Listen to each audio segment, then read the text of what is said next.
నమస్తే, welcome to YoYo TV. Tollywood లో character artist గా కెరీర్ ను ప్రారంభించిన బండ్ల గణేష్ ఆ తర్వాత రవితేజ హీరోగా తెరకెక్కిన ఆంజనేయులు సినిమాతో నిర్మాతగా మారాడు.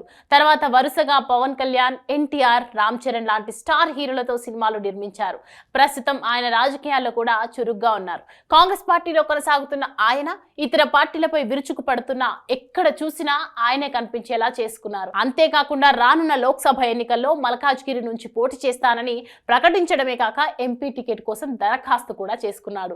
ఈ క్రమంలోనే బండ్ల గణేష్ కు బిగ్ షాక్ తగిలింది.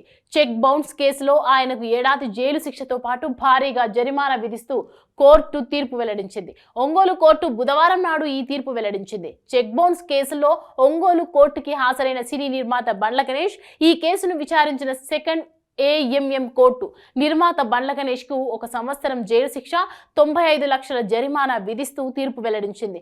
అంతేకాకుండా ఈ కేసులో అప్పీల్ చేసుకునేందుకు గాను బండ్ల గణేష్ కు కోర్టు 4 రోజుల గడువు ఇచ్చింది. నాగులుప్పలపాడు మండలం మద్దిరాల ముప్పాల గ్రామానికి చెందిన జట్టి వెంకటేశ్వర్లు దగ్గర 2019లో బండ్ల గణేష్ 95 లక్షల రూపాయల అప్పుగా తీసుకున్నాడు. ఈ మొత్తానికి అసలు వడ్డీతో కలిపి 1,20 లక్షల రూపాయలకు గాను జట్టి వెంకటేశ్వర్లకు చెక్ ఇచ్చాడు. పరమేశ్వర ఆర్ట్ ప్రొడక్షన్స్ పేరుతో ఈ చెక్ ఇవ్వడం జరిగింది. అయితే అది బౌన్స్ కావడంతో 2019లో బాధితుడు కోర్టును ఆశ్రయించాడు.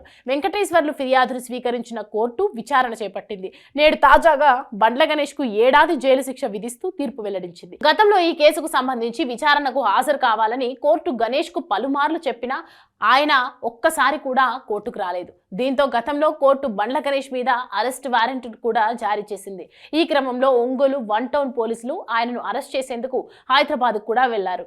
గతంలో చెక్ బౌన్స్ కేసులో కోర్టు బండ్ల గణేష్ కు 6 నెలల జైలు శిక్ష విధించింది. 2017లో టెంపర్ సినిమాకు సంబంధించి డైరెక్టర్ వక్కంత వంశీ కేసిన చెక్ బౌన్స్ కేసులో భాగంగా బండ్ల గణేష్ కు ఎర్రమంజిల్ కోర్టు 6 నెలల జైలు శిక్ష విధించింది.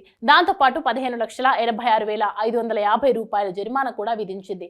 25 లక్షల రూపాయలకు సంబంధించిన చెక్ బౌన్స్ కేసులో బండ్ల గణేష్ కు కోర్టు ఈ శిక్ష విధించింది. కానీ వెంటనే బెయిల్ కోసం దరఖాస్తు చేసుకోగా కోర్టు ఆయనకు షరతులతో కూడిన బెయిల్ను మంజూరు చేసింది.